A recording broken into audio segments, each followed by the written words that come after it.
We're actually much better advanced than I think most people appreciate.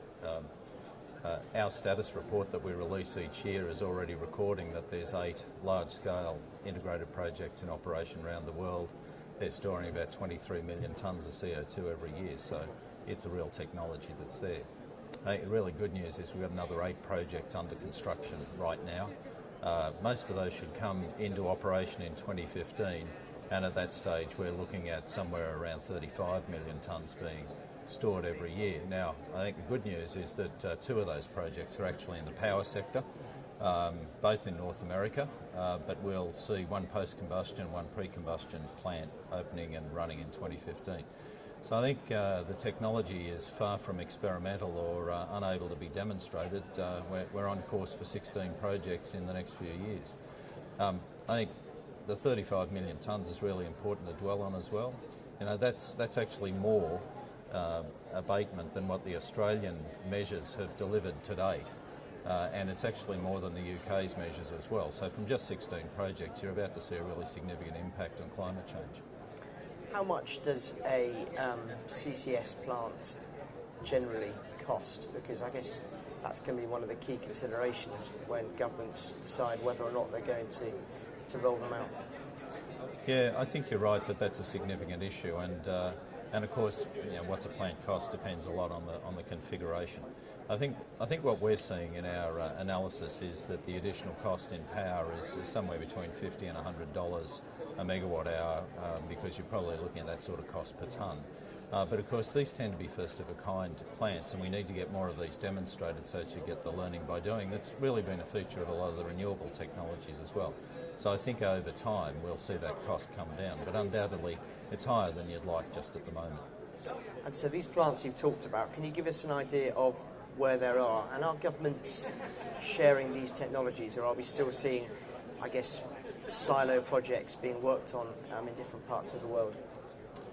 Well, we're seeing the projects in a variety of applications. They've tended to concentrate a bit in gas processing to start with, because the CO2 is a natural stream coming out of that. But we're also seeing it in some fertiliser and some methanol as well.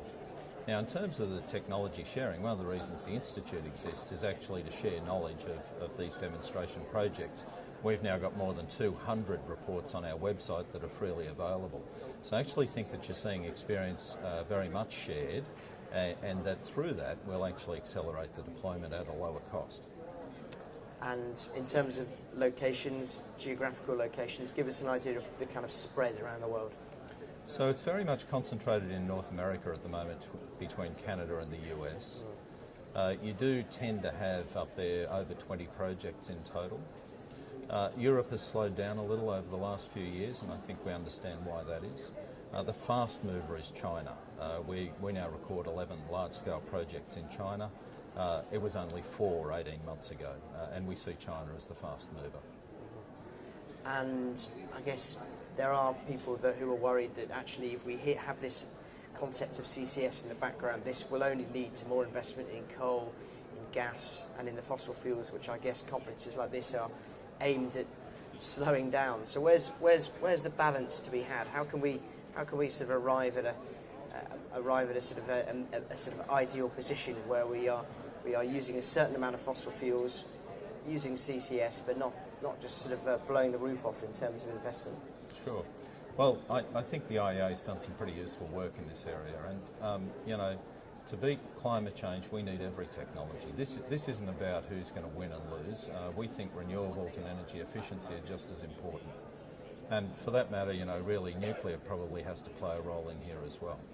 So if you take a look at the IEA scenarios for 2 degrees C by 2050, you've still got CCS contributing 17% of the abatement by then. So it's not an excuse for continuing the consumption of fossil fuels. That's just a reality. There is so much available at low cost. So I think that CCS is simply the important technology for addressing that reality, not an excuse for why fossil fuels have to be a feature into the future. Okay, and finally, give us an example of, give us an idea about when we can see these plants being rolled out large scale on a sort of fairly cost-effective manner. Are we talking 2020, 2030? What's your kind of scenario? Well, I think we've already done some work that shows that they're pretty cost effective already against other technologies at about their stage of development. So I think that you'll see by 2015 these 16 plants. We're probably on track for 20 by 2020, which is a pretty serious achievement and something that many governments have talked about as their objective. And we'll see the cost continually coming down.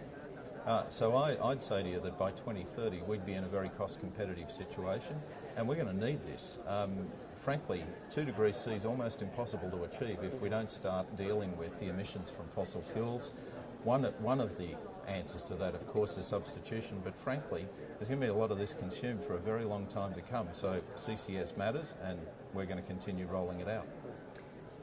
One final question. I know that was the final question, but can you retrofit CCS plants, or is the ideal scenario that you actually build a power plant with the technology already inbuilt?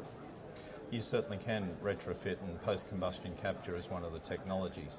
There at the moment are some issues around that, particularly in terms of the parasitic load to drive all of the equipment, so the most efficient answer tends to be a new build, but CCS is certainly able to be retrofitted to existing plants, and I think will be an important feature into the future.